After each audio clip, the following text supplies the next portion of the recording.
Good morning, students.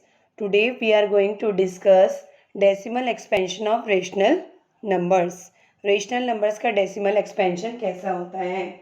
Decimal expansion की अगर हम बात करें तो decimal expansion जो है किसी भी नंबर का जो p अपॉन q की फॉर्म में लिखा गया हो उसका decimal expansion जो होता है वो टर्मिनेटिंग होता है. टर्मिनेटिंग मतलब जो खत्म हो जाए, जैसे कि हम ऐसे सकते हैं 0.735 ओवर हो गया तो ये पी अपॉन क्यू के फॉर्म में लिखा जा सकता है. या फिर नॉन टर्मिनेटिंग रिपीटिंग होता है.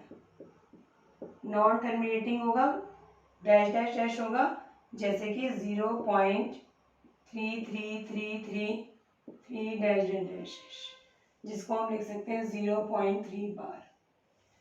ये नॉन टर्मिनेटिंग है बट रिपीटिंग है, तो इनको भी हम पी अपॉन क्यू की फॉर्म में लिख सकते हैं. अगर वो ये कंडीशन फॉलो करता है, non terminating and non repeating, दोनों कंडीशन फॉलो करता है, तो वो जो नंबर हो जाएगा वो बन जाएगा इररेशनल. ठीक है, नॉन दोनों जगह नॉन वर्ड है तो नॉन टर्मिनेटिंग नॉन रिपीटिंग में इरेशनल बन जाएगा, और अगर टर्मिनेटिंग है या नॉन टर्मिनेटिंग रिपीटिंग है तो वो रेशनल. अब हम कैसे पता कर सकते हैं कि किसी भी नंबर का जो डेसिमल एक्सपेंशन है वो टर्मिनेटिंग होगा या नॉन टर्मिनेटिंग रिपीटिंग होगा किसी भी रेशनल नंबर का? तो हम उसके लिए एग्जाम्पल लेते हैं. हमने एग्जाम्पल लिया आपके पास 17/8, तो हमारा डिनोमिनेटर जो है इसके हम फैक्टर करेंगे. 8 के फैक्टर हो जाएंगे 2 इंटू 2 इंटू 2, दैट मीन्स 2 की power 3. Factors of denominator are in the form 2 की पावर n इंटू 5 की power m. Therefore, it has terminating decimal expansion.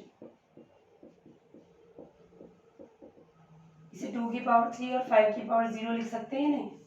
5 की पावर 0 का 1 होता है और 2 की पावर 3, तो जिसको हम इन दोनों की फॉर्म में लिख सकते हैं, या तो इसका फैक्टर हो 2 का या 5 का हो, या 2 और 5 दोनों का, तो वो टर्मिनेटिंग. अगर मान लीजिए कोई इसके अलावा कोई और आ जाता है, जैसे कि आपके 7/15, ये मैंने एग्जांपल लिया, तो डिनोमिनेटर के फैक्टर होंगे 15 के फैक्टर हो गए 3 इंटू 5. अब यहाँ 5 है बट 3 भी आ गया और हमें 3 नहीं चाहिए, हमें या तो 2 चाहिए या 5 चाहिए, और 2 और 5 दोनों चाहिए.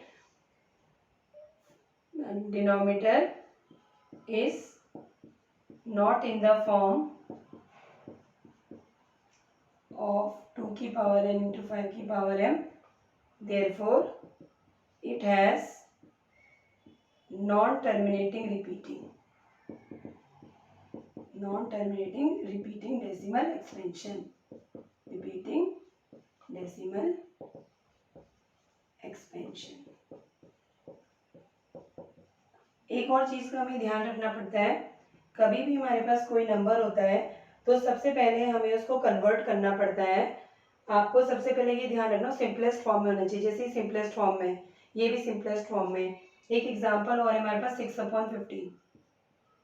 अगर मैं यहाँ 15 के फैक्टर करूँगी तो 3 इंटू 5 आएंगे, आप कहेंगे नॉन टर्मिनेटिंग है, लेकिन आप यहाँ देख रहे हैं ये दोनों जो है सिंपलेस्ट फॉर्म में नहीं है. ये किससे कर सकते हैं? 3 की टेबल से. तो सबसे पहले सिंपलेस्ट फॉर्म में कन्वर्ट करना है. अगर वो नहीं है तो ये 3 की टेबल से कट करा मैंने, 3 2 जा एंड 3 5. अब आप देखो डिनोमिनेटर के फैक्टर जो है वो हो गए 5. ठीक है, तो डिनोमिनेटर जो है इज इन द फॉर्म, अब तो इस फॉर्म का हो गया, ऑफ 2 की पावर n इंटू 5 की power m. Therefore, it has terminating decimal expansion.